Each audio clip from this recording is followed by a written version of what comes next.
presentamos la mesa número 3, titulada Representaciones del Mundo Indígena.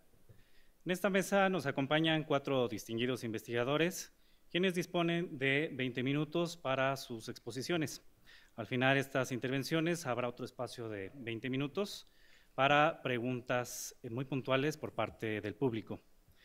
Vamos a iniciar con la doctora Cristina Torales Pacheco, quien es académica emérita del Departamento de Historia en la Universidad Iberoamericana de la Ciudad de México, quien nos presenta la ponencia titulada Los naturales en el Virreinato de México, devoción y representación. Bueno, ¿me escuchan? ¿Sí? ¿No? Ya. Bueno, buenas tardes. Primero quiero agradecer al doctor Sergio Eduardo Carrera esta invitación. Para mí es un privilegio poder estar con ustedes y compartir algunas reflexiones sobre la sociedad indígena en el México virreinal. Un objeto de estudio que me ha acompañado a lo largo prácticamente de mi vida. Quiero simplemente relacionar aquí algunos antecedentes de lo que hoy voy a exponer. Desde niña yo conviví mucho, pequeña, con los pueblos del oriente del Valle de México y realmente quedaba asombrada cada vez que acudía a ellos sobre su cohesión y su identidad en torno a su santo patrono, a la edificación de su iglesia, a la construcción. Entonces es un antecedente muy remoto de lo que hoy voy a hablar. El otro segundo antecedente serían mis trabajos sobre la propiedad de la tierra en el Valle de Puebla, Tlaxcala, específicamente en Cholula, y los más de 40 pueblos que se sostuvieron a lo largo del régimen virreinal y que quizá fueron afectados en el siglo XIX y hoy están siendo ya más afectados todavía porque están en un proceso de conurbación con la ciudad de Puebla.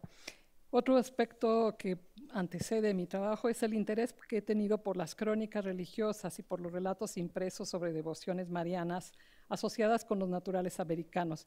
Esta cercanía me hace pensar y recordar siempre mis trabajos cercanos al doctor O'Gorman, que fue quien nos motivó a ser muy críticos sobre las fuentes, sobre la escritura de la historia. Y también me acercó a estos pueblos del oriente del Estado de México, del hoy, Estado de México y Valle, la cercanía con Iztlizóchitl, don Fernando de Alba Iztlizóchitl. Eso me hace recordar las discusiones que hoy por la mañana se señalaron, ¿no? Que tanto las crónicas son fuentes, son interpretación y cómo el historiador debe ser crítico en su lectura. Finalmente, otro antecedente y el más inmediato y que se acerca a mis inquietudes y cercanía hacia las apreciaciones estéticas, es el libro con el que ilustro esta imagen, Imágenes de los Naturales. Es un libro que me hubiera encantado participar y colaborar. Está hecho desde la perspectiva del arte, fue producto del seminario de la doctora Elisa Vargas Lugo, quienes recorrieron el Valle de México, el Valle de Oaxaca, el Valle de Puebla, Tlaxcala, para identificar imágenes de los naturales en el arte de la Nueva España. Ciertamente no podía empezar esta reunión sin mencionar estos antecedentes porque fueron los motivantes a realizar la investigación que está en proceso. Por otro lado, creo que es pertinente este estudio, tomando en cuenta que en el México del siglo XXI los espacios rurales, que son todavía mayoritarios en este país, en ellos se puede apreciar como la devoción y veneración a la Virgen María, a los santos, continúa siendo el principal signo de identidad de estos espacios rurales. Numerosos santos y advocaciones marianas son referentes de identidades, de las identidades locales, regionales, y por no dejar fuera pues, nuestra identidad nacional, muy asociada a un ícono que no podemos dejar de mencionar, la Virgen de Guadalupe. Mi objetivo, ¿no?, que hoy presento quiero sumar a lo ya expresado por los historiadores del arte en este libro que acabo de mostrar, una lectura historiográfica sobre la representación de la sociedad indígena, de los naturales, en la plástica mexicana y también en la expresión arquitectónica. yo suelo estudiar más bien empresarios vascos, la sociedad europea, etcétera, pero las cercanías a la sociedad indígena me motiva ahora a tener presente esta lectura en torno a esa representación, cómo explicar las representaciones de los naturales en la plástica y en la arquitectura. Entonces me voy a referir a un periodo específico que es finales del siglo XVII como detonante de esta plástica y de esta arquitectura. Y segundo, también quisiera acotar el espacio, ¿no? No podemos generalizar. Yo creo que en la mañana hemos escuchado varias discusiones y hemos expresado la importancia de reescribir la historia novohispana, y quizá antes de aproximarnos a esa escritura, creo que es fundamental y a lo mejor puede ser una asignatura que nos podemos llevar de aquí varias instituciones representadas y los colegas, una asignatura pendiente. Tenemos que reconceptualizar, ¿no?, antes de abordar nuestros procesos virreinales, ¿no? Y parto por eso. Es decir, primero quiero reafirmar, creo que debemos cuestionar el concepto de colonia, ¿no?, el México colonial, y referirnos a un reino que fue la Nueva España, un reino dentro de una monarquía que dominó 4 continentes, ¿no? Por ejemplo, creo que es importante reconceptualizar los procesos seguidos por la población, tanto americana como europea, como poblaciones multiculturales. Ni fueron solo españoles, es más, ni se concibieron como españoles los que llegaron a estas tierras en procesos de expansión. Realmente tendríamos que repensar que los europeos que cruzaron el Atlántico para extenderse en estos territorios procedían de muy diversas partes de Europa. Y por otro lado, también los naturales, ya hemos dicho, no son solo aztecas y los tlaxcaltecas donde se quedan, ¿no?, y los tarascos, en fin, tanto la sociedad que migró de Europa hacia América como la sociedad americana que se encontró, pues tendríamos que reconocerla como multicultural, ¿no?, antes de seguir abordando estos procesos. Y sí me parece importante señalarlos como para motivarnos a hacer estas reuniones que nos ayuden a revalorar nuestro periodo. Sin embargo, dicho eso, sí quiero limitarme al siglo XVII, finales del siglo XVII, y segundo, a lo que puedo afirmar, podría garantizarlo, mis apreciaciones, a partir de investigaciones del Valle Puebla-Tlaxcala, el Valle de México, el Valle de Toluca, y me aventuro un poco ya también a tratar de tomar en cuenta los espacios del Reino de Nueva Galicia. Quiero señalar en mi trabajo la relación de cómo los naturales representan su devoción. Primero hay que tomar en cuenta que para el siglo XVII ya han pasado casi 200 años, ¿no?, para 200 años de cristianización. Los espacios que estudio son espacios donde la sociedad ya ha asumido y se declara y se proclama orgullosamente católica, ¿no?, dentro de la fe católica. En ese sentido, es importante a finales del siglo XVII percibir el proyecto postridentino como a finales del XVII la jerarquía eclesiástica, a la par y de la mano con los jesuitas, fomentan la representación de esa devoción de los naturales de la tierra, primero en la escritura, y de la escritura, ¿sí?, se genera la representación plástica y después también la representación arquitectónica. No podemos continuar esta exposición sin tener presente la declaración del Concilio de Trento, ¿no? Es el trabajo que hicieron los prelados de la mano con los jesuitas a fin del siglo XVII para fomentar la representación pública del indígena devoto y modelo de virtudes cristianas, parte de la necesidad y el interés de aplicar los principios de Trento. No lo voy a leer aquí, pero simplemente recordar que Trento declara importante la instrucción con exactitud, ¿sí?, a los fieles ante todas cosas, sobre la intercesión de los santos, honor de las reliquias y uso legítimo de las imágenes, según la costumbre de la Iglesia Católica. Las imágenes que son referencias a quienes representan.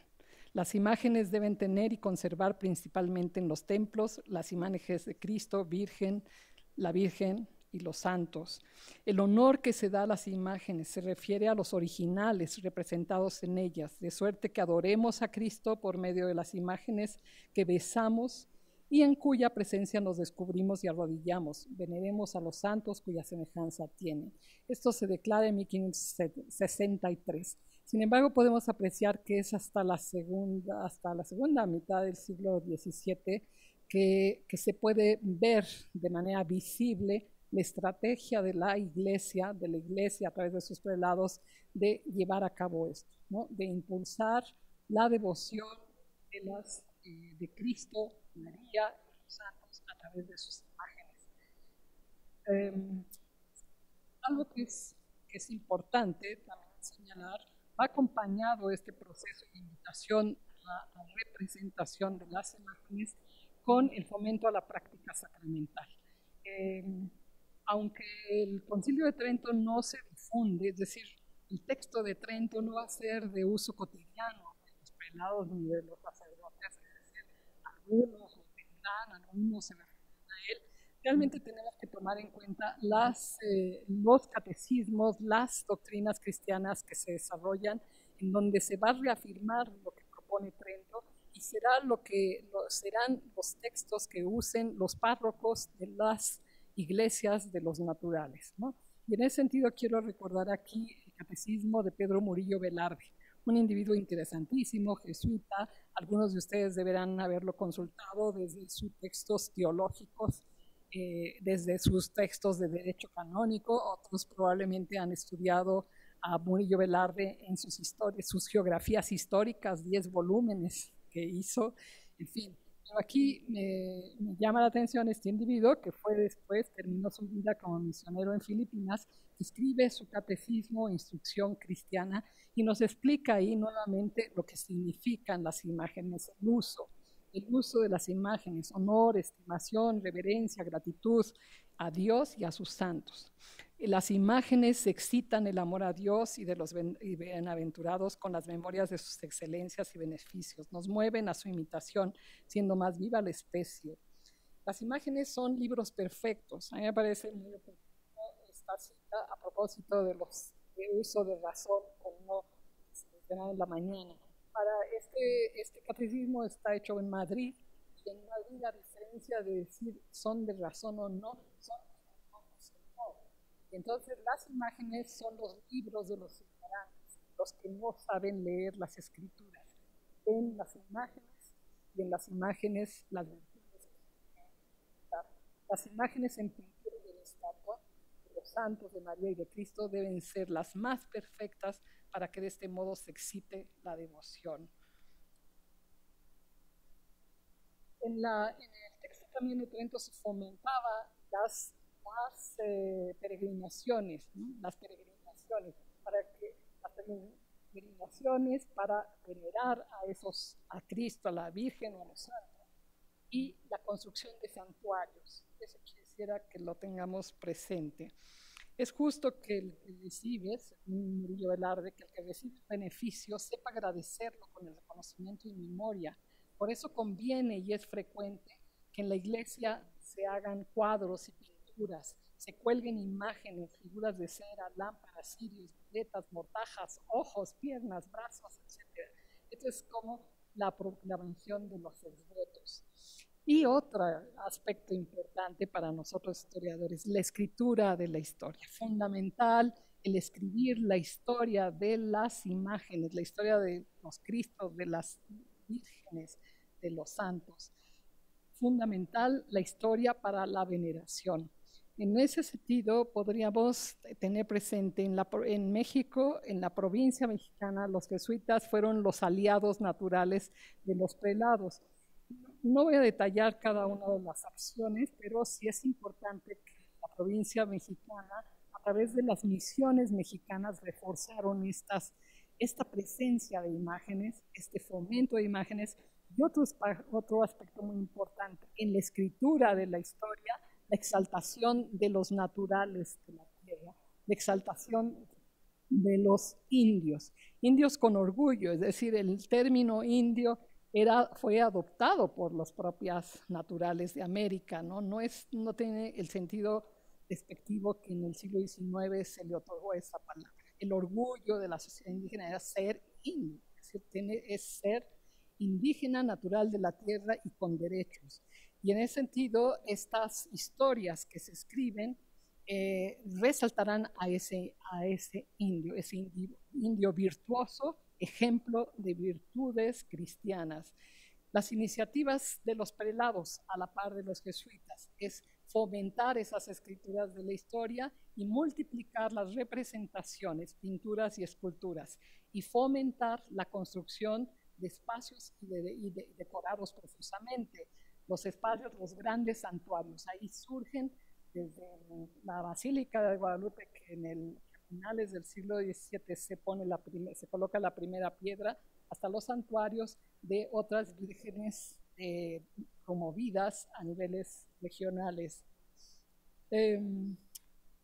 Me concentro específicamente, y esta es una investigación en proceso, del trabajo de Francisco de Florencia, uno de los grandes historiadores de la Compañía de Jesús de la provincia mexicana, que después de casi a sus 60 años, que regresa a la Nueva España después de haber sido procurador general en la península ibérica, procurador de Indias en Sevilla y Cádiz para abastecer las Indias orientales y occidentales, se dedica a la escritura de la historia de muchas de estas devociones marianas. Y por otro lado, los prelados. Estos son los 3 prelados que he podido seguir y que tienen esta finalidad: fomentar las devociones marianas, la devoción a Cristo. Y en todos estos escritos que patrocinan, ¿no? Aquí está el de los remedios, la Virgen de los Remedios, aquí está su representación plástica, la Estrella del Norte para la Virgen de Guadalupe, su representación plástica, en este caso la estampa, en fin, la narración de San Miguel. Toda esta producción historiográfica es de Florencia, pero es atendida y patrocinada por los obispos de Puebla, el arzobispo de México. Y estas escrituras son detonantes para la producción plástica que nosotros podemos ver exuberante en la primera mitad del siglo XVIII, donde el indígena se muestra, aquí es un ejemplo, se muestra el indígena devoto, en este caso de San Miguel del Milagro, como el caso de la Virgen de los Remedios, ¿no? El cacique Juan. Quiero adelantar, no voy a detallar cada una de estas obras, pero son toda su producción de Florencia en torno a las imágenes y a su veneración. Y me quiero centrar en esto, la plástica que se desarrolla en la primera mitad del siglo XVIII, donde aparece la sociedad indígena devota, cristiana, ejemplo de virtudes. La plástica corresponde a los principales de la tierra, a los gobernantes, a los que rigen y a los caciques de cada uno de los pueblos, en contraste, ¿no?, con la arquitectura. La arquitectura lo que expresa es la devoción del común, la devoción de los miembros, los distintos miembros del común, el común de naturales. Son dirigidos y presididos por su fiscal. Quiero poner el caso de Coronango y no quise poner el de un gran santuario, porque este es un pequeñito pueblo que está en vías de conurbación ya con Puebla y que pude tener el expediente en donde los naturales presididos, dirigidos por su fiscal indio, ¿no?, el indio Sebastián, como se calificaba, fiscal, se organizan todo un texto para pedirle a la monarquía que les exente del pago de composiciones de su tierra, porque ellos han costeado, sin pedir exención de tributos, sin pedir limosnas, han costeado su templo, y que es el orgullo del común. El templo, el documento es muy interesante porque nos revela todo lo que pagaron, ¿no? Cómo construyeron las torres, cómo construyeron los ábsides, cómo lograron la decoración. Sobreviven 3 de los 5 retablos laterales, dedicado a San José, de San José. Está San José con los es un retablo bellísimo, barroco, que sobrevive. El retablo dedicado a la Virgen de los Dolores, son retablos pasionarios, y este que era el retablo mayor, que ahora lo han colocado en una parte lateral para dar lugar a otro retablo en el orden del buen gusto, ¿no? La casa del cura, ¿no? Con orgullo el fiscal manifiesta la importancia de que toda la comunidad aportó con su trabajo, con sus recursos, con sus elementos para construir su iglesia y la casa de Dios. Mis conclusiones, se nos acaba el tiempo, son, no podría yo decir que son conclusiones, es una investigación que sigo, que lleva, pues es de mediano plazo, medio de largo, pero algunas conclusiones, ¿no? La presencia plástica novohispana de los naturales que profesan su veneración a Jesús, María, los arcángeles y los santos, debe comprenderse como efecto de la escritura impresa, ¿no? La escritura, primero, generalmente se suele plantear que es la escritura derivada de la representación. Los testimonios orales, aquí es la escritura detonante de que los caciques se hicieran pintar como devotos y como ejemplo de virtudes para los individuos, para su colectividad, para el común que estaba sujeto a ellos. Entonces, esa escritura sí señala cómo en las sociedades modernas la necesidad de ser el modelo para los distintos miembros de una colectividad. Los jesuitas, reconocidos como principales promotores de los principios de Trento, fueron los aliados de los prelados. Solimos siempre plantear que si a partir de la experiencia Palafox eran antagónicos el clero secular y los jesuitas, en fin, realmente no. Es decir, el proyecto postridentino es la mano los jesuitas con prelados. Ahí hay unas representaciones, ustedes observan, son todas estas representaciones de la sociedad indígena son de los principales, los naturales principales, aquí abajo la luz, que imitan de alguna manera la representación de no así la iglesia, donde el común tiene una mayor libertad. Mientras la arquitectura es la expresión comunitaria de los naturales, las autoridades civiles y eclesiásticas con el común de naturales participaron en la edificación de las iglesias de sus pueblos.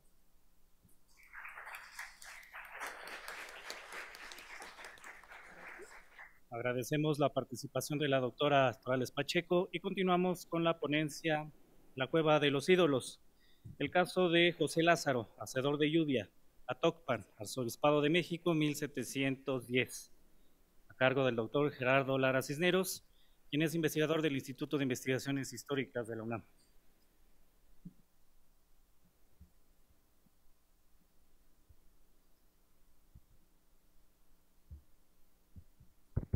Se escucha ahí, ¿verdad? Muy buenas tardes. Bueno, yo quiero comenzar agradeciendo la gentil, más cerca. Ahí se escucha mejor. Ok. Quiero agradecer la gentil invitación, Sergio Eduardo, a esta reunión académica y bueno, a todos ustedes por su presencia esta tarde acá. En aras de cumplir con los tiempos que nos han pedido, pasaré a leer este trabajo. El 30 de agosto del año de 1710, el bachiller don Pablo Gómez Castellano, juez eclesiástico de Atocpan, levantó una denuncia en el juzgado de indios del Arzobispado de México, en la que acusaba a María Juana, Juana María, Mónica Angelina, alias Mónica Juana, y consortes, por hechiceras, maléficas, benéficas e ilusas idólatras supersticiosas. Se decía que después de bañarse, las referidas indias subían a una gran cueva de difícil acceso, en un cerro muy escarpado, en donde adoraban en una cueva a unas rocas a las que le daban de libar chocolate, les ofrecían tortillas, tamales, así como ropa, papel y les quemaban copal. Además, tocaban otra piedra, otra roca que tenía forma de teponaztle o tambor. Ellas llamaban al cerro de los mamadis, que según el documento significa dioses o queridos. Aunque también otra india, que testificó en el caso, se llamó Begor.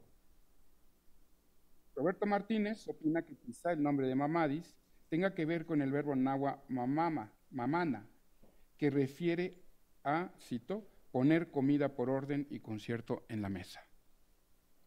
Las indias decían que hacían esta ofrenda porque de ahí salían las nubes y el agua, pues decían que dichas piedras hablaban con Dios y gracias a eso llovía.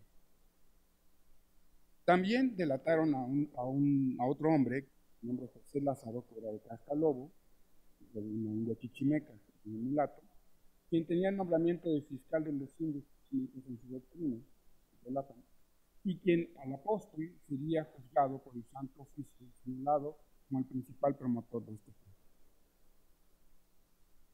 Desde el siglo XVI hasta la actualidad se han reportado en el centro de México la existencia de ritualistas indios encargados de predecir el tiempo, procurar las lluvias e impedir que las tormentas y el granizo destruyan las milpas.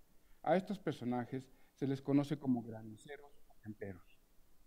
Aunque es difícil precisar el momento exacto en que dio inicio el estudio moderno de la meteorología indígena, es innegable que los trabajos de Madsen, Christensen, Bonfil Batalla construyeron el primer pilar para la erección de ese enorme corpus bibliográfico que hoy existe sobre el tema.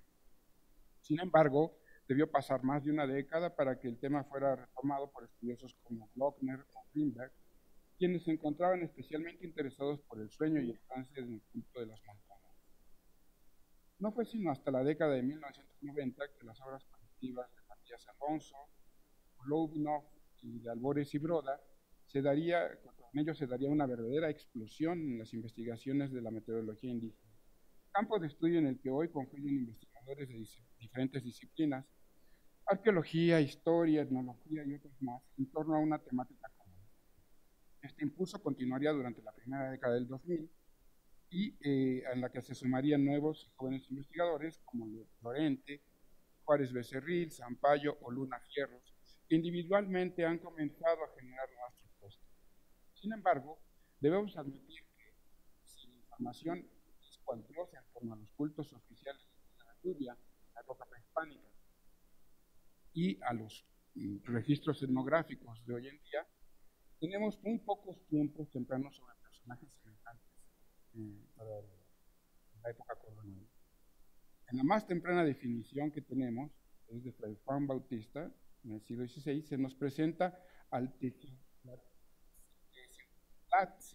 Teotzictactli, el que tira o lanza el granizo, como una persona especialmente dedicado a impedir que el granizo dañara las cosechas. Sagún confirma esta función y añade que entre sus actividades también se encontraban predecir el tiempo e indicar cuáles eran los momentos adecuados para la realización de sacrificios a las deidades de la tierra y la lluvia. A ello se suma la mención de que así como podían traer cierto beneficio a las comunidades, también podían causarles algún prejuicio si tenían alguna rencilla con el gobernante con su gente. No obstante, la más rica fuente de información sobre los países del XVI proviene de los procesos institucionales que hicieron a Andrés Miscoat y a Cristóbal Papalo, pues, tratándose de un caso específico, no solo se apuntan detalles sobre sus maneras de proceder la lluvia o a conjurar el mal tiempo, sino que también se ofrecen valiosas informaciones sobre su personalidad y su quehacer cotidiano. El proceso de Andrés Miscoat lo presenta como un hombre tan temido y respetado que incluso se atreve a enfrentar a las autoridades españolas. Como hombre Dios, encarna a las divinidades, recibe presagios durante los sueños, pronostica las expectativas de vida de la gente y se dedica a curar. Va de pueblo en pueblo, repeliendo el mal tiempo, a cambio de mantas, maíz y, ocasionalmente, de mujeres. Para el siglo XVII, el padre Jacinto de la Serna refiere que en el Valle de Toluca había 100 curadores dedicados a alimentar los soldados cuando se temía una granizada. Se presentan algunas variantes en su modo de proceder que, entre otras cosas, podían incluir el uso del manual romano. Se muestra a los graniceros como ritualistas itinerantes, organizados en colectivos de 7 y 10 individuos, pero fuertemente sujetos a la sanción pública en caso de que fracasaran. Más interesante aún es el hecho de que los indígenas no eran los únicos que confiaban en los procedimientos de los conjuradores, sino que al menos algunos españoles también valoraban esta clase de prácticas. De igual modo, la exhortación que hace el extirpador de idolatrías, Jacinto de la Serna, a erradicar tales conjuradores muestra que en realidad no se les perseguía de manera sistemática. Las informaciones respecto a estos ritualistas proceden en su mayoría de lugares cercanos a algunos volcanes o elevaciones. Tal es el caso de los 10 conjuradores del Valle de Toluca, San Mateo, Alatlalco y Tenango, a través de los informes que proporcionó el clérigo Pedro Ponce del A de la Serna. Informó sobre la superstición que existía entre la población acerca de la existencia de personajes capaces de ahuyentar el granizo. En 1610, un indio de Zumpahuacán descubrió a varios indios idólatras, por lo cual informó al arzobispo don García Guerra, quien comisionó a Pedro Ponce para realizar las averiguaciones y castigar a los inculpados. Por ser la lengua otomí la dominante en la región, fue acompañado por Diego Gutiérrez de Bocanegra, cura beneficiado de Jalapán, conocedor de dichas lenguas. Un año después se castigó a los indios culpables, sacándolos en un auto de fe, en el cual uno de los indios que llevaba carroza, al ver que se burlaban de él, dijo lo siguiente, cito: ¿y de qué se reían? Pues no era maravilla que a ellos los castigasen siendo indios, pues también castigaban españoles por semejantes delitos. Si bien en las fuentes no se habla de ningún español juzgado por esta falta, resulta interesante que se hiciera referencia a que ellos también pecaban de delitos semejantes, y aunque no fueran los encargados de realizar los rituales, sí participaban de ellos de una forma u otra. Incluso los ingredientes de lo contrario, se atenían a las consecuencias. Así, por ejemplo, un español se negó a pagar, y cito, y que aquel día que le habían pedido la paga, había caído un granizo tan grande que le había echado a perder toda su sementera. Termina la cita. A estos conjuradores se les pagaba con reales, pulque y demás cosas para que estorbasen los daños de los temporales y tempestades. De hecho, existía una persona encargada de recoger el dicho tributo. Pero el proceder de los conjuradores de granizo en el Valle de Toluca durante la primera mitad del siglo XVII no era homogéneo. Jacinto de la Serna nos informa que al menos había 4 tipos de ritualistas: aquellos que gritaban palabras a las nubes y hacían movimientos bruscos para ahuyentarlas; citó que parecían locos con toda fuerza y violencia para que con aquellas acciones se apartasen los nublados y tempestades a unas y otras partes. Otros se encomendaban a los truenos y relámpagos diciendo lo siguiente: a vosotros, los señores Ahuaque y Tlaloque, ya comienzo a desterrarlos, para que os apartéis unos a otra parte y otros a otro. Los que conjuraban con una serpiente enroscada en un palo, cito, y esgrimía con ella hacia la parte de los nublados y tempestades con soplos y acciones de cabeza y palabras que nunca se podían entender. Y finalmente existían otros que rezaban el manual romano y se encomendaban a la Trinidad, a la Virgen y a Santiago, y, cito, soplando a un cabo y a otro se iban las nubes y daba grandes gracias a Dios por haberlas ahuyentado. Termina así. La información respecto a conjuradores de granizo durante el siglo XVII es escasa. No obstante, brinda información interesante acerca de cómo una práctica presente en los mundos indígena y también occidental fue mutando y adaptándose a las nuevas condiciones. Así se puede observar la convivencia, en algunos casos, la resignificación de los rituales que se empleaban para controlar el granizo, pues algunos especialistas optaban por los gritos, mientras que otros empleaban oraciones. En todo caso, para la Iglesia Católica, estas prácticas europeas o americanas eran supersticiones y en muchas ocasiones, si no es que en todas, implicaban un pacto de maniobra. A lo largo del siglo XVIII, siguieron apareciendo estos conjuradores de granizo.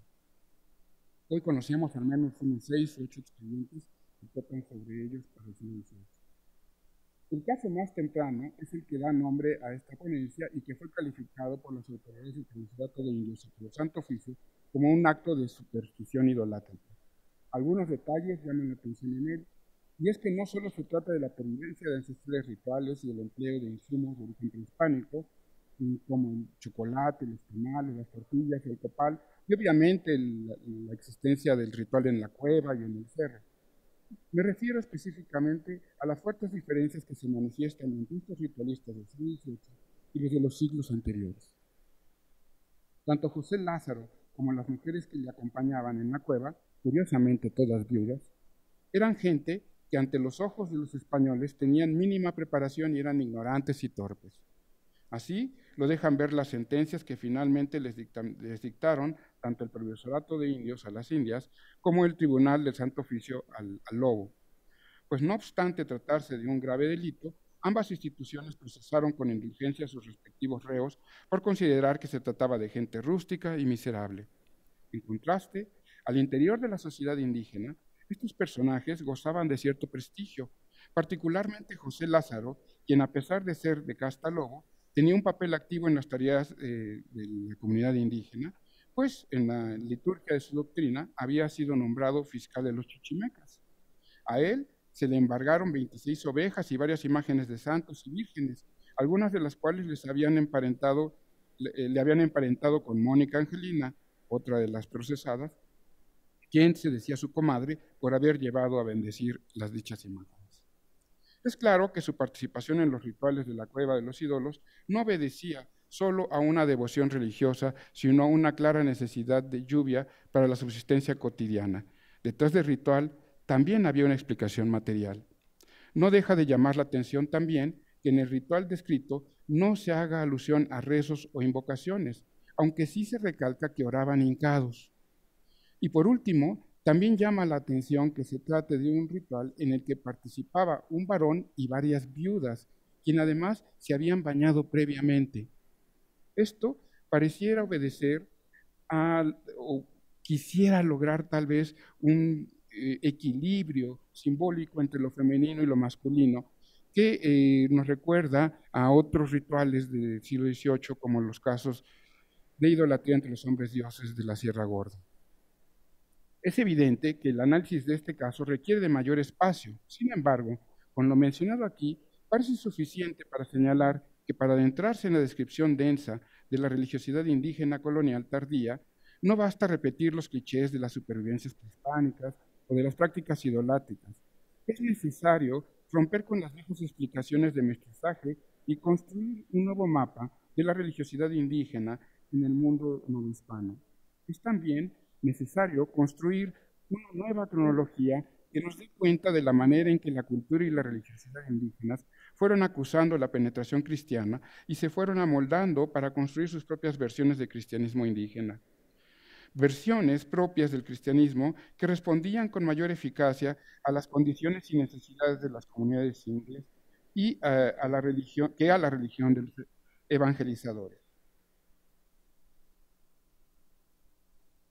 Como dice Max Weber, toda acción originada por motivos religiosos o mágicos es además, en su forma primaria, una acción racional, por lo menos relativa, si no es necesariamente un actuar según medios y fines, sí, desde luego, conforme a reglas de experiencia.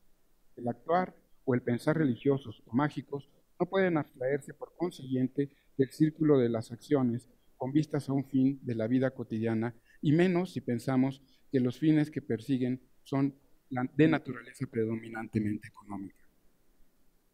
Termina la cita. Sin embargo, no se trata de ningún tipo de relación mecánica. En ella intervienen múltiples factores de orden político y cultural. A 500 años del inicio de la conquista española en el territorio que hoy es México, la existencia de estos graniceros es prueba de la enorme capacidad de adaptación y transformación de las culturas nativas, y pone en tela de juicio las delimitaciones y definiciones sobre conquistas y mestizajes. No obstante, el dinamismo cultural de los pueblos indígenas que ha mostrado una enorme adaptabilidad, una enorme ductibilidad y resistencia, pues quién sabe cuánto tiempo más sea capaz de resistir los embates occidentales y quién sabe cuánto tiempo más sigamos teniendo estos graniceros alrededor del volcán. Gracias.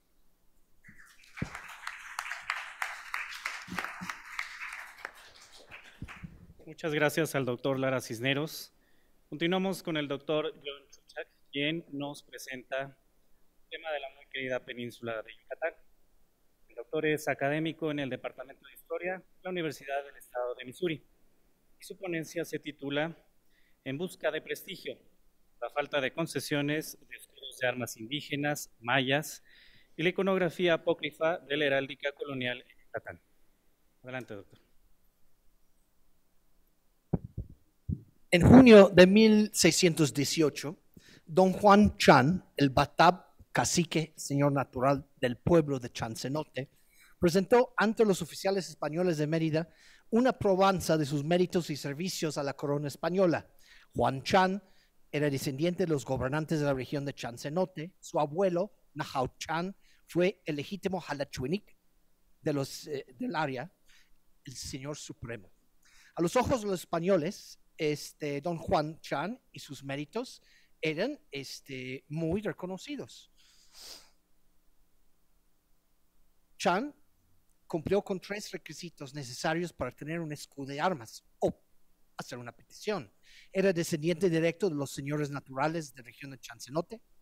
Su lealtad y servicio militar de parte de la corona española estaban reconocidos por los mismos españoles locales, quienes testificaron, y había participado activamente en la cristianización, conversión y reducción de los indígenas mayas. Sin embargo, 2 años después, llegó una cédula real, escrito por el rey Felipe IV, firmado en Madrid, fechada 14 de febrero, Día de Amor y Amistad. Él le confesó amor, le dijo y reconoció que Chan era, pues, lo mismo que los descendientes de Moctezuma en la Nueva España y los incas en el Perú, y que él y sus pasados fueron señores de los dichos pueblos y lo dejaron de ser por servirme, dejaron de ser. Sin embargo, la cédula real no era suficiente para cumplir con los esperados privilegios que Chan buscaba, como poseer un escudo de armas, recibir una pensión, símbolo española de prestigio y real reconocimiento, dado a los indígenas conquistadores y colaboradores de la conquista. Mira, el prestigio y el poder, el significado simbólico de los escudos de armas españoles que representaban a los ojos de los gobernantes indígenas les hicieron un reconocimiento altamente codiciado, pero no era extrañar el símbolo de un escudo de armas en la época prehispánica. Como Robert Haskett y muchos otros estudiosos han comentado, los escudos de los guerreros prehispánicos incluyen emblemas indicando su origen geográfico, su afiliación étnica y información similar. En la zona maya no es extrañar que escudos también tenían blasones, emblasonados con símbolos de estado y poder. Pero las concepciones de los escudos de armas y el concepto de que es un señor natural difiere del México central, de Yucatán y de Chiapas. Aunque se sabe que los escudos de armas fueron otorgados a líderes indígenas de otras regiones de la Nueva España por su participación en la conquista, es interesante notar que ningún maya noble yucateco recibió ese tipo de reconocimiento, por falta de ganas. Rodeado por regiones como Guatemala, Oaxaca, México, donde los indígenas conquistadores recibieron por reconocimiento un escudo de armas por su invaluable servicio, la ausencia de escudos de armas en la región de Yucatán presenta una anomalía. Para explicar la ausencia de reconocimientos legítimos en forma de escudos de armas para los señores naturales, hay que examinar brevemente las diferencias entre la esencia prehispánica de los cacicacos de la región maya con los del centro. Los gobernantes indígenas de la Nueva España, ya fueran tlatoanis, batabobes, cozonqui, gobernaban los 3 grupos, sociedades jerarquizadas y estratificadas. Las diferencias entre los señores nahuas de México Central y los gobernantes indígenas de Yucatán residían en el acceso o falto de terrenos y bienes patrimoniales y su control sobre el tributo y servicio que recibían de sus vasallos, disque vasallos. La nobleza prehispánica maya, como Sergio Quesada y otros han mostrado, en contraste de la nobleza nahua en el centro de Nueva España, no tenían acceso a bienes patrimoniales como eran las tierras, ya que los caciques mayas no poseían tierras patrimoniales identificadas en la documentación, y su riqueza residía en sus vínculos personales, que tuvieran control sobre trabajo indígena, tributo, reformas que pasaron en la década de 1560, destruyeron las bases económicas de sus caciques. Los privilegios tradicionales de los caciques, la naturaleza de los poderes que ejercen y impactó grandemente en el éxito o el fracaso de que estos estuvieran en reclamar privilegios y el derecho de cobrar tributos, menos pedir un escudo de armas. Concesiones de escudos de armas a los miembros de la élite mexica son bien conocidos. Los trabajos de María Castañeda de la Paz y otros han mostrado que varios caciques de México Central ganaron reconocimiento formal con un escudo de armas por sus acciones en la conquista. También entre la élite incaica existe otorgaciones, otorgamientos de escudos de armas. Concesiones de escudos de armas hasta existen muy tempranamente, en la década de 1540, a algunos indígenas de Guatemala, que ayudaron específicamente a los dominicos en sus reducciones en la zona de los Lacandones. De Sololá, don Jorge de Tecpanatitlán recibió un escudo de arma con una imagen, con una bandera, Ave María, que significa su vocación a su nuevo fe convertido. Sirvió como una declaración de su nuevo fe y un símbolo de su lealtad. También las armas de don Gaspar, cacique de Quehuitlán, Guatemala, el mismo fecha, en 1543, sus méritos eran mayormente que ayudó a Fray Pedro de Angulo, el dominico, en la cristianización en contra de los mayas lacandones. Y hay de Zacatepeques, en Guatemala, también otro cacique y su hermano, los dos recibieron igualmente un escudo de armas. Y don Miguel de Cicastenango también recibió en la misma época un escudo de armas. Después de ese momento, ningún otro indígena en Guatemala, ni en Chiapas, ni en Yucatán recibieron escudos de armas. Pero sí existieron ejemplos para los mayas en la temprana colonia. El mismo adelantado don Francisco de Montejo llegó en su primera entrada con la atribución de un escudo dado en Madrid el 8 de diciembre. También existían algunos conquistadores, como Sebastián Vázquez de Andrada, que usaba sus méritos en la conquista de Chetumal y de parte de Yucatán como una manera de pedir un escudo de armas. Fue dado en 1569 por su servicio, incluyendo un tipo de sincretismo en las islas sobre el borde de su blasón, e incluye árboles de mameyes y árboles de aguacates. El mismo ciudad de Mérida no recibió un título y un escudo de armas hasta 1616 y 18. Pidieron desde 1543 un escudo para la ciudad de Mérida. No fue dada hasta 1618, el mismo año en que don Juan Chan pedía sus méritos. Pero había muchos intentos de obtener privilegios y confirmaciones de su estatus como señores naturales. Desde el año después de la fundación de Mérida, grupos de caciques fueron hacia España buscando estos privilegios. El problema tenía mucho que ver con el largo proceso de colonización de la península de Yucatán, que obligó a los conquistadores de importar indígenas aliados, laborías, esclavos, de todas partes de la zona, de Tabasco, de Chiapas, de Guatemala, hasta de Honduras. Entonces, la conquista de Yucatán realmente tomó miles de indígenas de varias partes de Mesoamérica y además algunos mayas. Embajadas y peticiones mayas empezaron desde 1543. Hubo 3 expediciones identificables en la documentación. El primero, el año después de la fundación de Mérida, 1543, en que Pablo Pech y algunos otros miembros de la dinastía Pech fueron con Alonso López, el cuñado del conquistador Montejo, hacia España. Probados de méritos hechos por caciques y nobles mayas en la provincia de Yucatán desde 1550, muy temprano, a 1630. En la documentación nos han quedado muy pocos ejemplos completos y algunos parciales.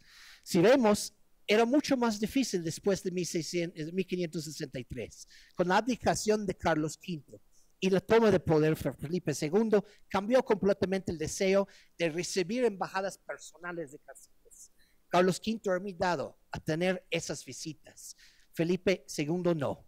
Se prohibió que sin licencia podían venir los caciques después de 1563. También desde muy temprano hasta Carlos V se vio peligrosamente que se dan armas a los indígenas. Los que ayudaban en las tempranas conquistas, que se pinten en los anales de Analco y otros con sus espadas, era algo muy raro después.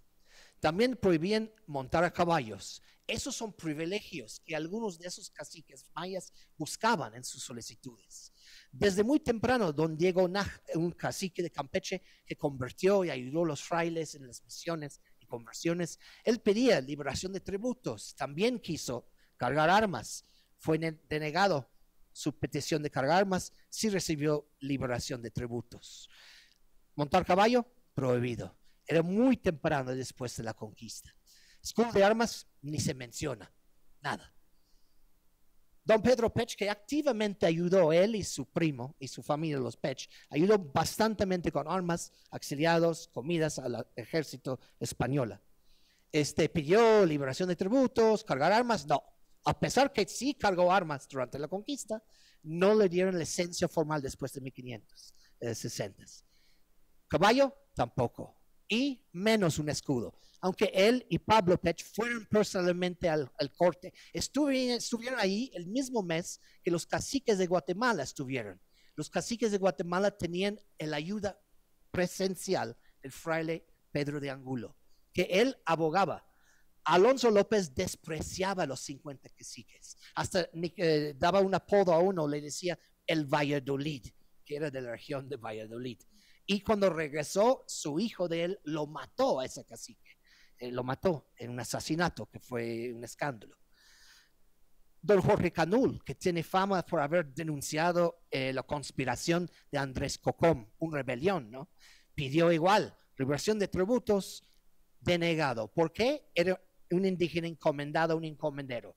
El mismo rey recibió información, dio una cédula. Si no perjudica a terceros, dale liberación de tributo. El encomendero de su pueblo de Terabó, Quejó, no ganó nada por toda su petición, hizo el gasto, menos un escudo de armas. Por toda su traición a la conspiración, no recibió nada. Gaspar Antonio Chía es el más exitoso, aunque nunca tampoco llega a tener un escudo. 5 probanzas de 1579 a 1610, el año que murió. Pide su liberación de tributos, cargar armas, montar caballo, recibir una ayuda de costa, una pensión como intérprete general y una cédula de reconociendo sus méritos. Y él quiso un escudo. Ganó todo menos el escudo. Y nunca lo perdonó el rey. Y vamos a ver que él diseñó su propio escudo. Don Juan Chan, como hemos visto, muy dado a los españoles, recibió permiso hasta cédula real, pero no el escudo. ¿Qué dice eso a nosotros? Don Fernando Camal, que ayudó a suprimir una rebelión y buscó venganza contra algunos indígenas que mataron a un encomendero y algunos españoles, tampoco fue concedido ni permiso de cargar armas y tampoco. Si vemos la documentación que sí existe, fracasos completos, ninguno fue reconocido con un escudo de arma. Entonces, ¿qué van a hacer? Van a buscar una manera de crear sus propios escudos. Ya que la corona y el mundo español no decidió premiar con un escudo de armas, hasta dando escudos a algunos encomenderos de la región de Maní, pero no a ningún indígena. Ellos tenían que tomar por sus propias manos, apropiando clandestina y ilícitamente de muchos símbolos de la heráldica española. El uso deliberado de la heráldica española y su conflación con conceptos mayas, imágenes, ideas, era una muestra de una necesidad sustentada del deseo de los indígenas y los élites de tener su propio prestigio y glorificación de sus linajes. El escudo apócrifo que vamos a ver, hay 2 muy importantes. Uno que se llama el escudo de Maní, el otro que es el escudo Yucatán en un chelambalam de Chumayel. Los 2 en la zona de los Shu. Como Robert Haskett y muchos han demostrado en sus estudios, aparentemente fue común a través de toda Mesoamérica que las comunidades indígenas, incluso los nobles, inventaran y fabricaban o copiaban escudos de armas como usurpación del prestigio de estos necesidades de reconocimiento. Obsesionado con el poder de comprobar su linaje, Gaspar Antonio dibujó y elaboró una versión de un árbol de Hesse. Un árbol, vamos a ver dos cosas aquí, un árbol que muestra su genealogía. También diseñó, y vamos a ver qué es él, un escudo que representaba un hecho histórico que ponía en prueba los méritos de su familia a los conquistadores.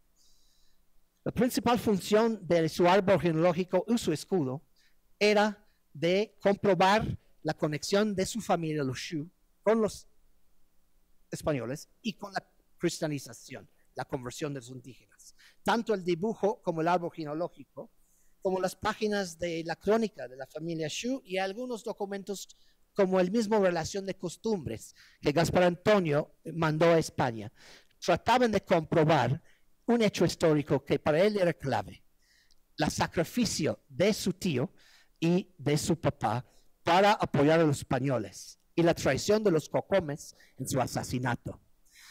Vemos que tienen cabezas de mayas aquí. También en escudos españoles era muy común tener cabezas trofeos, pero esos eran indígenas conquistados, no indígenas parientes, ¿no? Es una inversión de la heráldica española.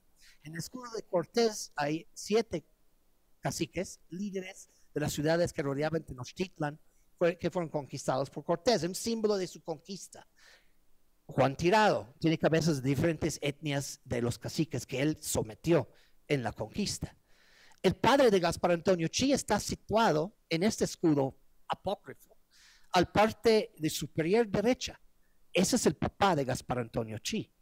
Es las armas apócrifas que él hubiera gustado tener. Seguramente lo dibujó como una muestra. El detalle del borde superior es igualmente descrito por Fray Diego López de Cogolludo, y también está dentro de los mismos probanzas de méritos. Enfoca en la pregunta que describe este hecho. También he visto, dijo Cogolludo, una cédula la cual específicamente menciona este evento, el cual está pintado en este escudo. Y dice, por ser ahijado de Tutulxu y hijo de Akinchi, a quien le sacaron los ojos con una flecha. Y este evento está pintado de acuerdo a la imagen de que he hecho y grabado aquí. Bajo la influencia de Gaspar Antonio Chi, todas las relaciones historiográficas de Yucatán que él ayudó a elaborar con los encomenderos mencionan el papel que jugaron los Shu de Maní en la conversión, a pesar que muchos no tuvieron conocimiento ni de Maní, pero eso entra ahí. También hay otro escudo apócrifo que es mucho mejor dibujado y tienen algunos simbolismos que son una conflación de las dos culturas. Esta es un escudo apócrifo en un Chelambalam, lo de Chumael. Ese ejemplo es muy interesante porque sí obedece varias de las reglas de la heráldica española. Es muy interesante porque también nos muestra una sabiduría bastante amplio de escudos o la copia de uno que tenían cerca. El pueblo de Pustenich, donde el conquistador Francisco de Arceo tuvo un escudo de arma, es muy parecido al símbolo que se dibuja en el Chilambalam. Pero, ¿qué notamos aquí en el escudo? En el escudo es muy interesante notar que los mayas estilizaron una bandera con la profesión de fe, un cruz, un pendón de Cristo. A los dos lados parece estilizado un tipo de cesta o canasta, que realmente es como una versión maya de una caldera española. La identificación de estos símbolos como versiones mayas de calderas es apoyada en el hecho de que el uso de estas fue muy importante en escudos españoles. Las representaciones de las calderas aparecen en los escudos de armas de varias grandes familias españolas quienes ocupaban un cargo militar. Este era el privilegio que otorgaban los reyes ricos de hombre, que se llamaba pendón y caldera. El pendón o estandarte era señal de que estos señores podían levantar y proveer con armas a sus tropas, mientras que la caldera era emblema que se podían mantener en cuestión de armas y alimentos los grupos armados.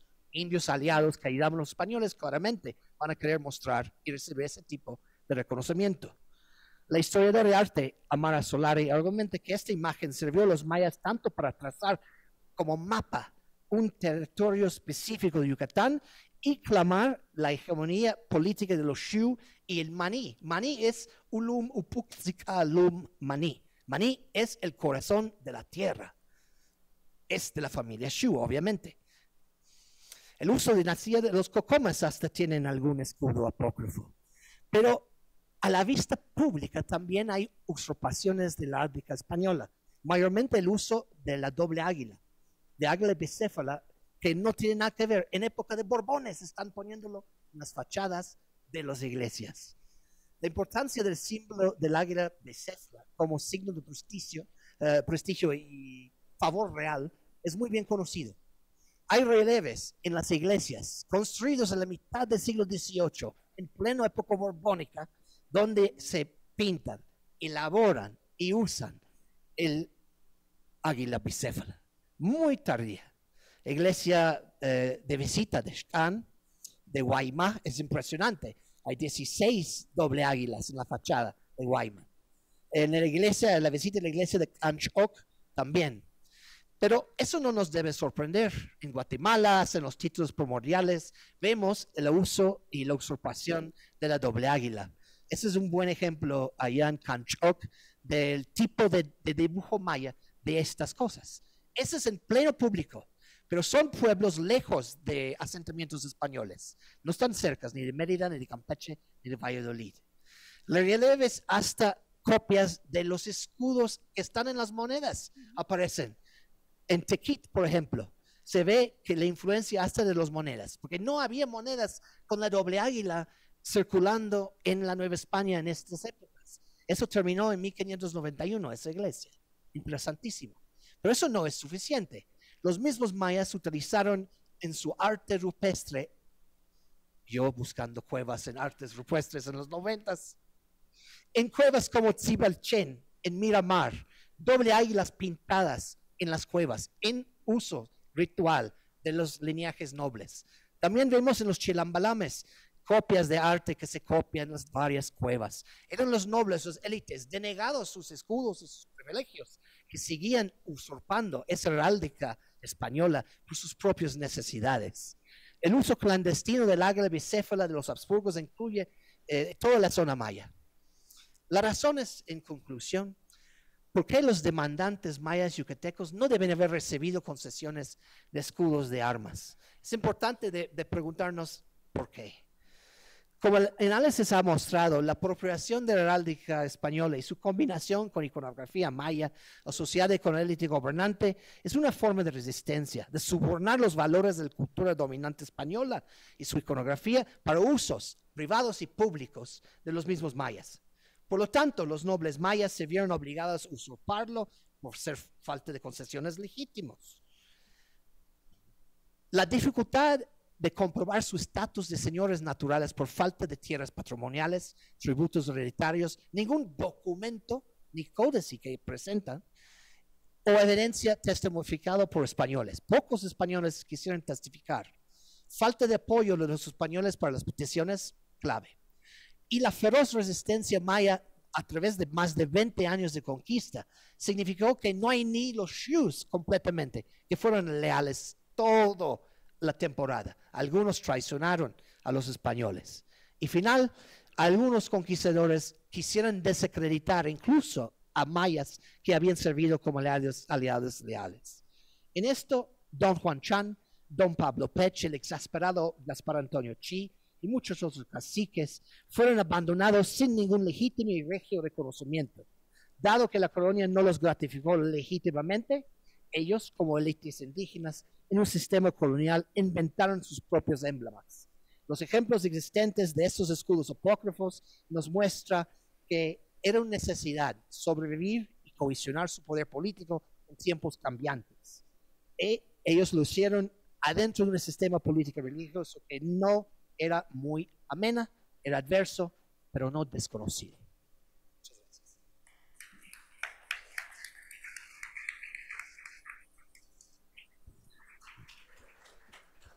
Agradecemos la intervención del doctor Chuchak y ahora nos trasladamos al siglo XX con la ponencia de la doctora Daniela Marino, quien es académica en el posgrado de Historia y No Historia en la Escuela Nacional de Antropología e Historia. Su ponencia se titula Mutaciones en la representación del indio y la comunidad, la construcción del discurso agrarista, 1900-1920. Por favor, doctor. Buenas tardes, muchas gracias por la invitación, gracias por la asistencia. Esta ponencia es parte de un proyecto que estoy comenzando sobre la Comisión Nacional Agraria y pretende analizar uno de los grandes imaginarios simbólicos y de construcción de narrativas promovidas por los gobiernos posrevolucionarios que permitieron concretar la definición de políticas públicas. En particular me referiré al momento de construcción del discurso cohesionador posrevolucionario y a la inserción en él de ciertos actores e instituciones agrarias definidos por la nueva política pública que asume al problema agrario como eje trascendental para lograr la justicia social. Dicho momento de transición y definiciones lo sitúo en el periodo de 1900 a 1920, precisamente cuando, en respuesta al nuevo contexto político-social... perdón. ¿Sí? Perdón. Parece que me lo voy a comer. Perdón. Dicho momento de transición y definiciones lo sitúo en el periodo 1900 a 1920, precisamente cuando, en respuesta al nuevo contexto político-social mexicano y en consonancia con los desarrollos evidentes en las ciencias sociales y jurídicas en los países europeos, se desplaza el foco desde la cuestión social, entendida en términos de moderno conflicto social y sus consecuencias, hacia otro más amplio y abarcador, la emergencia de narrativas sobre un nosotros colectivo y sus complejas interrelaciones. Entonces, en el marco de esa investigación sobre la construcción de la Comisión Nacional Agraria y con el objetivo entonces de contribuir a responder preguntas sobre los contextos temporales de gestación del nuevo ideario nacionalista e integrador y sobre los procesos que condujeron a su conversión en políticas públicas, vamos a indagar en esta ponencia sobre cómo mutan en el discurso oficial las representaciones del indio y, en principio, pensaba yo también el campesino, vinculado al tema agrario a raíz de la Revolución Mexicana.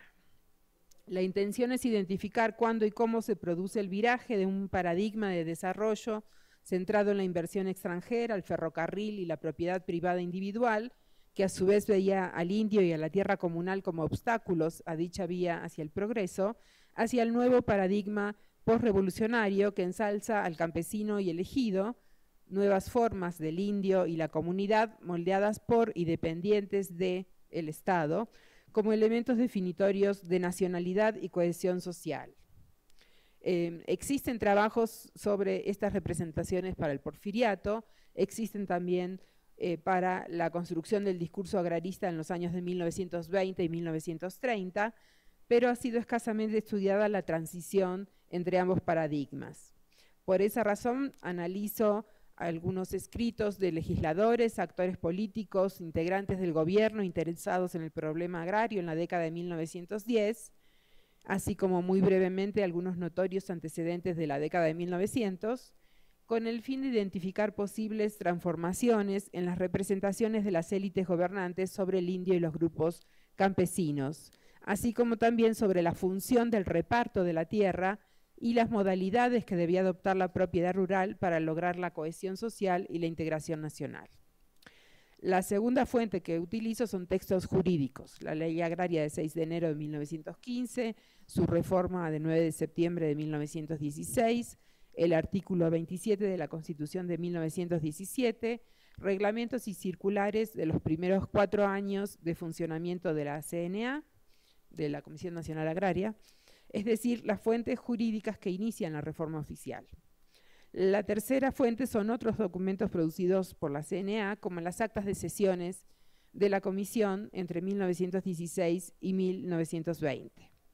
Como sabemos, los acontecimientos políticos de 1920 causaron que la Comisión dejara de sesionar y solo su sector administrativo continuó dando seguimiento a los trámites en curso hasta que el 29 de julio de 1921 se reinstala la Comisión con nuevos miembros. Decidí entonces finalizar en 1920 pues considero que existen más estudios para el periodo posterior y porque si bien el discurso seguirá transformándose, es comparando la última década del porfiriato con la primera de la posrevolución que podré ubicar los nudos políticos y los virajes intelectuales que hicieron posible un cambio en las representaciones oficiales sobre el indio en relación con la tierra, así como analizar en qué medida hubo transformación y qué continuidades podemos percibir. La última de las fuentes mencionadas, esta documentación interna de la Comisión Nacional Agraria, me va a permitir mirar hacia adentro de la institución más representativa de la reforma agraria para intentar ubicar temas y debates internos al grupo gobernante.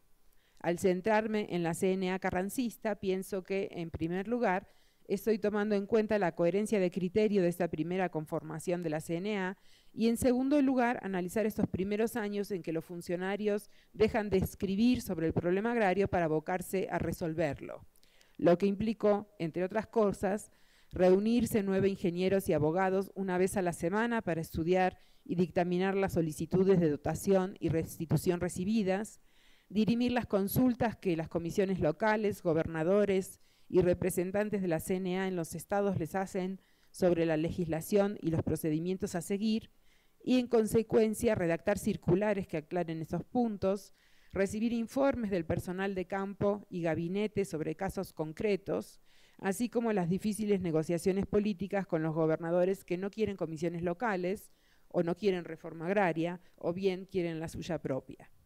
Esta práctica los obligará a desarrollar ideas y pensamientos específicos e informados sobre los problemas concretos en campo. En este sentido, es mi hipótesis que será desde la labor de la Comisión Nacional Agraria, constituida como laboratorio donde se repiensa y se redefine la cuestión agraria y la política agraria, que se articulan nuevos conceptos y contenidos sobre los sujetos, los procedimientos y las unidades agrarias. Es desde esta labor que el diputado constituyente y presidente de la comisión, el ingeniero Pastor Rué, y el también miembro de la Comisión Nacional Agraria, el licenciado Andrés Molina Enríquez, colaborarán en modificar el proyecto original del artículo 27 en el seno del constituyente. Asimismo, el éxito que tuvo la convocatoria que supuso la ley de 6 de enero determinó la importancia que tendría la reforma agraria en el discurso de reconstrucción nacional, así como dentro de la burocracia estatal. Pues ya entrando en tema, una cuestión que queremos resaltar es que aparece muy poco en el periodo analizado el concepto campesino para referirse a los trabajadores del campo. Paralelamente y con mucha mayor frecuencia encontramos el uso de indio, indígena, comunero, peón, jornalero, además de los señalados para condiciones específicas como mediero, arrendatario, etc. Ese pluralismo de conceptos para referirse a la población rural tiene un paralelo en la categorización de los sujetos colectivos agrarios en la ley de 6 de enero de 1915, donde se habla de congregaciones, comunidades, rancherías, pueblos de indígenas. Y en el artículo de 27 de la Constitución de 1917, que son todavía más, con dueñazgos, rancherías, pueblos, congregaciones, tribus y demás de corporaciones de población comunal. No nos vamos a ocupar entonces de la construcción del campesino como actor privilegiado del discurso revolucionario, pues consideramos que ello corresponde a un periodo posterior al analizado aquí, aunque dejo señalado que estoy de acuerdo con la propuesta de Chris Boyer sobre la adopción hacia mediados de la década de 1920 de la categoría campesinos. Respecto de la forma en que van a recibir estos sujetos la tierra, según los textos legales, los considerandos de la ley de 6 de enero son explícitos respecto a la concepción individualista liberal que primaba todavía. Dice los considerandos, no se trata de revivir las comunidades, ni de crear otras semejantes, sino solamente de dar esa tierra a la población rural miserable que hoy carece de ella. Y más adelante, la propiedad de las tierras no pertenecerá al común del pueblo, sino que ha de quedar dividida en pleno dominio, aunque con las limitaciones necesarias para evitar que ávidos especuladores puedan fácilmente acaparar esa propiedad. Sabemos que una de las voces más críticas a fines del porfiriato había sido el abogado Andrés Molina Enríquez, en cuyo libro Los grandes problemas nacionales, de 1909, abordaba básicamente 2 grandes problemas: la raza y el sistema de propiedad como los grandes obstáculos a la creación de una sociedad nacional cohesionada que pudiera caminar hacia la modernidad y el progreso. podemos ver esta interpretación positivista como una actualización de los dilemas de las élites decimonónicas para construir la nación. Así, autores tan importantes del porfiriato como Justo Sierra, Miguel Macedo, el mismo Molina Enríquez, pensaban que la sociedad estaba compuesta por grupos con distintos grados de desarrollo material y cultural, otorgando un papel determinista a la raza en la definición de las posibilidades de dicho desarrollo. Tal vez Macedo es el más duro en esta concepción y señala: la profunda separación de las diversas clases que forman nuestro cuerpo social es la causa de que cada una, sintiéndose separada de las otras por todas sus condiciones, la material, la intelectual y la moral, por sus usos y costumbres, por su origen étnico y por sus aspiraciones, adquiere una conciencia profunda y vigorosa de la especialidad de sus condiciones, y que surge en su espíritu el sentimiento, no menos vigoroso y profundo, de que no han de alcanzarla los peligros y los males de las otras clases, con las cuales no tiene vínculos ninguno de comunidad. Para estos autores, la representante de los peores males que afectaban a la sociedad, el atraso económico y cultural, las malas costumbres, la apatía, la holgazanería, la anarquía, no podía ser otra que la clase indígena. Frente a ello, los caminos que proponía Justo Sierra eran el mestizaje con europeos, el desarrollo económico, la mejora de la alimentación y disminución del alcoholismo y la educación. Para Sierra había que producir un cambio completo de la mentalidad del indígena por medio de la escuela, con el fin de lograr la unidad de idioma, aspiraciones, amores y odios, criterio mental y criterio moral, aunque estaba claro que esa escuela impartiría una educación europeizante y en castellano, y por lo tanto eran los grupos indígenas quienes debían renunciar a sus propias culturas para lograr la unidad de la nación. En el mismo sentido, aunque desde el punto de vista agrario, Andrés Molina Enríquez ligaba la variable racial con los distintos modos de acceso al suelo para construir un esquema evolutivo de 5 estadios, desde las tribus nómadas hasta la titulación fiduciaria, en el que se encontrarían todos los grupos asentados en territorio nacional. La meta era que todos los grupos arribaran a la propiedad perfecta, individual y titulada, creando una gran clase de pequeños propietarios mestizos responsables del desarrollo agrícola y la cohesión social. Para ello era indispensable la acción estatal que ayudara al tránsito por los distintos estadios, pero de modo gradual.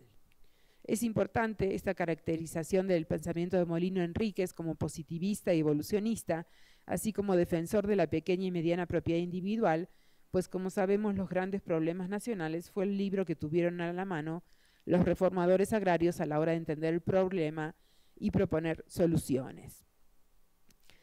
Si bien el discurso agrarista iba a nutrirse también de otras fuentes. Es importante señalar que tanto los positivistas porfirianos como los indigenistas y agraristas postrevolucionarios, aún proponiendo medios distintos, educación, mestizaje, acceso a la propiedad, coincidían en que la única vía posible para construir una sociedad cohesionada y por tanto una nacionalidad era que los indígenas abandonaran sus particularidades culturales para sumarse a una supuesta cultura mexicana homogénea que aglutinara a todos los habitantes sin diferencia de etnia, género, ocupación o domicilio.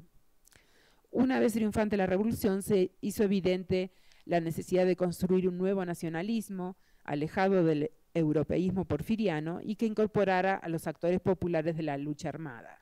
Como lo expresa la famosa frase de Manuel Gamio en 1916, toca hoy a los revolucionarios de México empuñar el mazo y ceñir el mandil forjador para hacer que surja del yunque milagroso la nueva patria, hecha de hierro y bronce confundidos. Ahí está el hierro, ahí está el bronce, batid hermanos. Los revolucionarios a los que alude Gamio en Forjando Patria eran por supuesto los líderes triunfantes, la élite que conduciría los nuevos destinos del país, mientras que a los indígenas solo les tocaba dejarlos hacer, entregarse como a bronce caliente, listo para ser moldeado. Les decía Gamio a los indios: ustedes no despiertan espontáneamente. Será necesario que corazones amigables trabajen para su redención. Ustedes desafortunadamente no entienden, no conocen los medios apropiados para conseguir su liberación.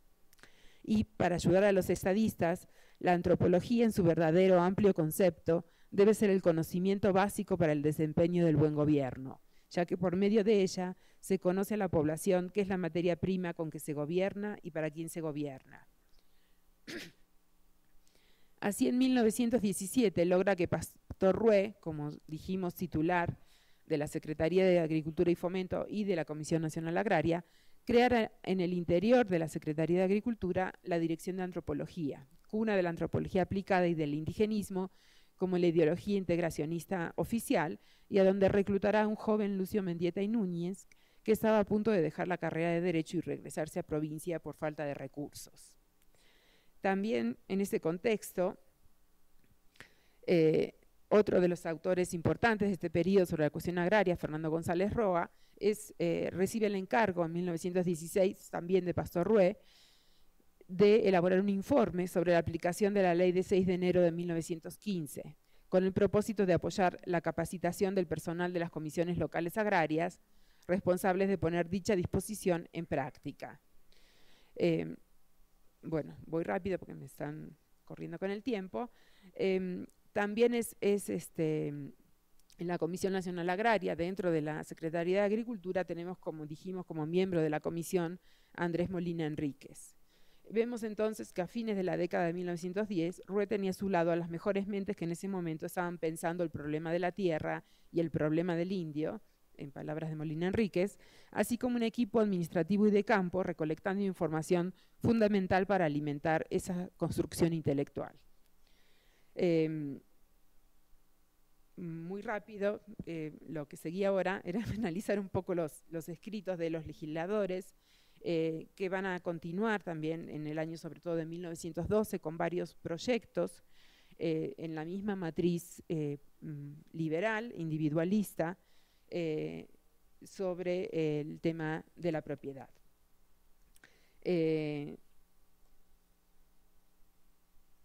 Tenemos, por ejemplo, el famoso también discurso de Luis Cabrera, en diciembre de 1912, donde plantea a la Cámara la necesidad de devolver los ejidos a los pueblos. En ese mismo discurso señalaba: yo recuerdo que a principios del año de 1910, todavía en 1911, se consideraba un verdadero disparate eso de las reformas agrarias. Las leyes de terrenos baldíos que nos habían traído a la condición en que nos encontrábamos recibían todavía grandes elogios. No fue el primero en plantear esto. En ese mismo año de 1912, la Comisión Agraria Ejecutiva, integrada por el licenciado José Lorenzo Cosío, el ingeniero Roberto Gayol y el ingeniero Manuel Marroquín, elabora un informe también para la Secretaría de Fomento, de la que dependía en ese entonces, sobre cómo iniciar la resolución del problema agrario. Su conclusión principal es que el carácter de nuestra población y su amor al terruño, que la arraiga con fuerza incontrastable, nos motiva a sugerir que la acción principal debe ser reconstruir los ejidos de los pueblos, puesto que si las leyes decimonómicas sobre propiedad buscaban el para ellos benéfico fin de salvar a la sociedad de los males que producía el acaparamiento de la riqueza pública y de la propiedad territorial por los gremios que gozaban de riqueza, fueros, exenciones y privilegios que los hacían más poderosos que el gobierno mismo, estos no tuvieron como fin destruir prácticas y costumbres que mantienen la solidaridad de los pueblos. Además, aquellas costumbres son tradicionales, en nada perjudican a la sociedad y fueron instituidas porque se adaptan a las tendencias, a las inclinaciones, a la manera de ser de los pueblos que las practicaron. Traen el bienestar y cierta manera de vivir a colectividades numerosas, a las que hacen más amantes de la tierra y las impulsan a defenderla. Como dije, en 1912 hay varios proyectos en esta matriz individualista, liberal, sobre reparto de tierras, sobre cobrar mayores impuestos a los latifundios, sobre mejorar las condiciones de los peones agrícolas, etcétera, que sin abandonar ese paradigma de la pequeña propiedad, insisten en el despojo sufrido por los habitantes de los pueblos y la necesidad de procurar medidas eficientes para dotarlos de tierras, ora individuales, ora comunales, para que abandonen las armas y restablecer la tranquilidad pública. Ya vemos en 1912 que la tierra se estaba convirtiendo en un símbolo importante de la cohesión social. Sabemos, bueno, luego los hechos políticos que sobrevienen tras el asesinato de Madero y la necesidad del carrancismo en disputa contra el villismo y el zapatismo, sobre todo, de recuperar bases agrarias y por lo tanto el contexto de promulgación de la ley de 6 de enero de 1915, a la que va a seguir posteriormente la promulgación de la Constitución de 1907, cuyo artículo 27, de varias páginas de extensión, no puede ser más distinto del artículo 27 liberal y privatista de la Constitución de 1857. Carranza mismo, convencido de la superioridad de la propiedad capitalista mediana y pequeña, sin embargo sabemos el contexto del constituyente y la transformación que va a tener el proyecto original de Carranza hacia la redacción final del artículo 27. Bueno, entonces podemos proponer que es a partir de ese texto constitucional de 1917, en particular de su artículo 27, que comienza a elaborarse el discurso de la reforma agraria, que ya sin dubitaciones coloca la dotación agraria como elemento cohesionador de la sociedad mexicana. En este sentido coincidimos con las conclusiones de Luis Barrón respecto a que la Constitución de 1917 supuso un parteaguas en el discurso político de la Revolución, pues si en el primer lustro de la posrevolución no se cuestionaba el ideal liberal de un Estado fuerte, limitado por el ejercicio de los derechos individuales, incluida la propiedad, será después de promulgada la Constitución que se vire hacia el discurso de la justicia social, incluso en el reparto agrario y la organización de la producción agrícola. No obstante, como señalamos al principio, esta nueva redacción del artículo 27 fue posible no solo por el debate al interior del constituyente, sino fundamentalmente por la participación en él de dos destacados miembros de la Comisión Nacional Agraria en disposición de información directa y privilegiada sobre lo que estaba aconteciendo en el ámbito agrario nacional. Andrés Molina Enríquez y Pastor Rué llevaron al constituyente la práctica de año y medio de trabajo en el campo en la reforma agraria, y fue eso lo que permitió cambiar el artículo 27. Bueno, y aquí lo dejo.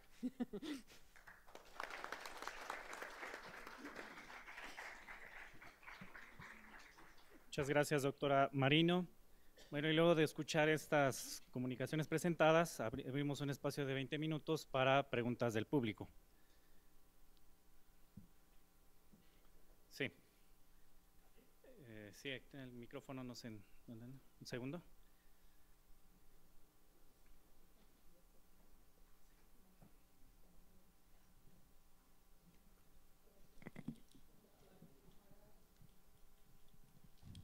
Creo que se ha aprendido. ¿No se oye? Tenía un comentario y dos preguntas.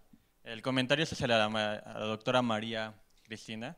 Usted proponía esa discusión de la monarquía que se aplicara en cuestiones del pueblo de indios y demás. Creo que esto es un tema muy complejo. En el colegio, en la clase que tenemos con el doctor Massín, discutimos un poco lo que habló la doctora María Castañeda del imperium, de la corona, de la monarquía. Y en ese término que ocupa imperium, lo que desembocó en la mañana, de que todavía no se puede, todavía no se puede entender a plenitud. Un poco lo que decía Bernardo García Martínez, de que se utilizara la palabra principado para pueblos de indios.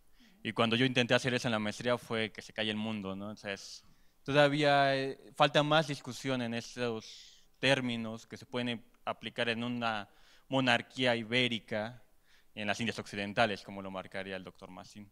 Y las dos preguntas que tengo, una es para el doctor John Chiak. ¿Qué impacto tuvo que este cacique haya impreso su escudo de armas, el de la Casa Chin, si no mal recuerdo? O sea, de llevarlo desde algo muy privado a la imprenta, eso para mí se me hace un paso grande. Y en qué año se imprime ese librito y el impacto que tuvo en la región. Y por último, para la doctora Daniela, uno de los temas que tengo interés es sobre los títulos primordiales de Ramírez de Arellano, que estoy viendo con la doctora Wood. En esas comisiones agrarias, cuando se presentan estos títulos, hay testimonios de cómo se rechazan, de cómo se aceptan, si se aceptaron unos o se rechazaron todos para esas dotaciones de tierras. En la documentación centralizada de la CNA que estoy viendo ahora no, tendría que ver los expedientes, eso tendría que estar en los expedientes agrarios, o sea, en el expediente de cada pueblo, ¿no? En las actas de sesiones, en en los reglamentos, las circulares, no aparece ningún rechazo, al contrario. Y Gaspar Antonio nunca lo imprimió. Fue un fraile franciscano en su historia que lo vio en el pueblo de Maní. Era un lienzo enorme, de casi 2 metros por 2 metros, que colgaba dentro de las casas del cabildo de Maní. Estaba ahí y él lo vio y lo hizo una copia y lo imprimió en su historia de Yucatán. Además, él consultó documentación, algunos de los probanzas de Gaspar Antonio, y él vio la conexión entre lo que está clamando Gaspar Antonio en sus probanzas de méritos, es lo mismo que tenemos aquí en este lienzo, es un lienzo. Entonces él hizo la copia del lienzo. En los papeles de los Shu también hay el árbol genealógico. Entonces Chi estaba ansiosísimo de tener más reconocimiento y, claro, más pensión, más ayuda de costa. Entonces él no lo hizo privado para él y su familia, y después de su muerte en el siglo XVII se colgaba un lienzo con esta imagen en las casas del cabildo de Maní. Bueno, es un comentario, simplemente hay mucho que discutir. Yo creo que tenemos los que nos dedicamos a este periodo, sí tenemos esa asignatura pendiente de discutir conceptos, en fin. Pero me refiero un poco a la monarquía, y es muy importante cuando lo señalo. La monarquía hispánica, la más poderosa, casi 300 años. Los 300 años que estuvimos vinculados a ella como un reino más, era la monarquía más poderosa en el globo, ¿no? Eso es muy importante y lo tenemos que tomar tenemos que tenerlo muy claro al momento de investigar cualquier objeto de estudio de México, concretamente que estamos en ese periodo, ¿no? Formamos parte. Y la sociedad indígena, que a esto se refiere este congreso, en el siglo XVII, que es cuando me referí yo, están conscientes de ello. Están conscientes los principales, los señores principales, los que se representan su devoción en los cuadros, están conscientes de que forman parte de ese reino. Y están conscientes de su legalidad. En la mañana se habló mucho aquí de la justicia, del derecho, es decir, el indígena a finales del siglo XVII sabe manejar sus leyes, las leyes que le permiten defender sus intereses, ¿no? Al menos lo que yo he estudiado de estas sociedades es en el centro de México. No podría yo afirmar, por ejemplo, en el caso de Yucatán, no he incursionado en esos aspectos, pero el centro de México, del virreinato, el indígena ha absorbido su religión, por supuesto se sabe católico, se sabe cristiano y se sabe, ¿sí?, vasallo del rey más poderoso, ¿no? Y tiene las facultades y tan sabe sus facultades que sabe que puede dirigirse a él, ¿no? Que puede dirigirse. Hace unos 15, 20 años se decía, bueno, es que no tenemos escritura, es decir, la historia de la sociedad indígena es compleja, difícil, porque no hay la escritura. Yo creo que los que estudiamos esto podemos desmentir eso, ¿no? Es decir, hay fórmulas, hay formas, hay expedientes donde el indígena se expresa, no solo por su mediador, a través de sus procuradores, sus abogados. También hay que reconocer que al menos en el siglo XVII, los indígenas saben leer, escribir y contar, ¿no? Es decir, lo que un europeo también tiene que saber como mínimo, es decir, saber leer, escribir y contar. Entonces, ahí creo que hay mucho que seguir discutiendo, comentando, ¿no? Es más bien es la oportunidad de que tenemos los investigadores y ustedes jóvenes de reescribir una historia distinta a la que hemos heredado de una historia maniquea, de buenos y malos, y el periodo virreinal totalmente casi borrado de nuestra historia, ¿no? O simplificado a una relación de españoles indígenas, de españoles sojuzgadores y el indígena débil e incapaz de defenderse. Creo que ya es hora de que escribamos otra escritura y por ahí señalaría mi observación. Ahora, en relación a lo que me comentas, yo creo que no debemos olvidar que en los procesos de restitución de la tierra, lo importante también para esos grupos que están en el reto de redistribuir la tierra, es muy importante para ellos los procesos de carácter jurídico, legal. Entonces, no es necesariamente el título primordial lo que permite a los pueblos en el siglo XX recuperar tierras, son las composiciones, es el proceso legal que el gobierno mexicano reconoce para reentregar las tierras, o sea, dotarles de las tierras a los pueblos que apelan que apelan a haber sido destituidos de esas tierras por las haciendas, ¿no? Son instrumentos jurídicos, no los títulos. Los títulos primordiales fueron fundamentales para la sociedad indígena en pleno periodo virreinal, cuando la corona pidió y solicitó a todo individuo que tenía una propiedad el que legitimara su propiedad. Y entonces en el siglo XVIII donde la sociedad indígena hace valer sus títulos primordiales, ¿no? Por ahí creo que sería importante también considerarlo, más que ya en el siglo XX, porque en el siglo XX van acompañados, en la reforma agraria hay múltiples expedientes, si te interesa, y en general lo que encuentras previo al proceso de redistribución es el instrumento jurídico de la composición, ¿no? La composición de tierras a los indios, que fue en la primera mitad, las dos primeras décadas del siglo XVIII, y esos fueron los que se hicieron valer.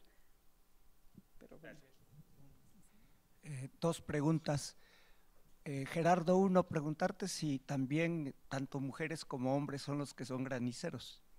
Me encontré un expediente de Xochimilco de un tal Mantelillos que hacía granizar y llover cuando quería, y hacía otras malandronadas más protegido bajo eso. Tenía un...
Sí, no se me pasó por alto, no era el objetivo de esa ponencia en particular, sí es uno de los objetivos del proyecto mayor, pero a eso me refería cuando decía que Rué y Molina Enrique llevaron al constituyente 1 año y medio de experiencia del trabajo de campo, ¿no? Del diálogo con los topógrafos, los ingenieros agrónomos, los paleógrafos, los intérpretes, etcétera, y que ellos discutían cuando resolvían los expedientes en su sesión semanal de la Comisión Nacional Agraria. A eso me estaba refiriendo. Sí. Sobre el caso de las mujeres, en los expedientes pareciera ser que siempre los acusados principales son hombres, son los especialistas. No obstante, hay una participación femenina pues casi permanente. En este caso en particular de Actopan, no queda claro si las mujeres no intervienen de la misma manera que el lobo, que este Lázaro. En algún momento se dice que ellas también están participando, pero el que sahuma es solo él. Y ellas lo acusan a él como que es el que les da el chocolate a las piedras, que ellas sí dicen que tienen formas como de humanas, y él, cuando está siendo interrogado en el Santo Oficio, dice que no, que solamente son piedras, que no tienen ninguna forma. Pero ellas en sus declaraciones ante el provisorato sí señalan que tiene formas como humanas. Incluso los oficiales que van a destruir los ídolos en la cueva dan testimonio de que son en forma humanoide, ¿no? los objetos. Son otros rituales también donde participan las mujeres, y siempre al parecer llevando la voz cantante de los hombres en este asunto de la ritualidad con relación al agua, pero no van solos. Y llama la atención acá, bueno, algo que habrá que explorar mejor es el asunto de que sean viudas y de que antes de entrar a la cueva se tienen que bañar. En otros casos, el hombre es el que se baña, ¿no? Y se reutiliza el agua como libación. Aquí solamente se hace la referencia a los baños, pero sí, siempre hay como juego de equilibrios entre lo masculino y lo femenino que aún nos falta explorar y entender mejor, pero siempre tiene que ver con pues, la fertilidad que trae el agua, ¿no?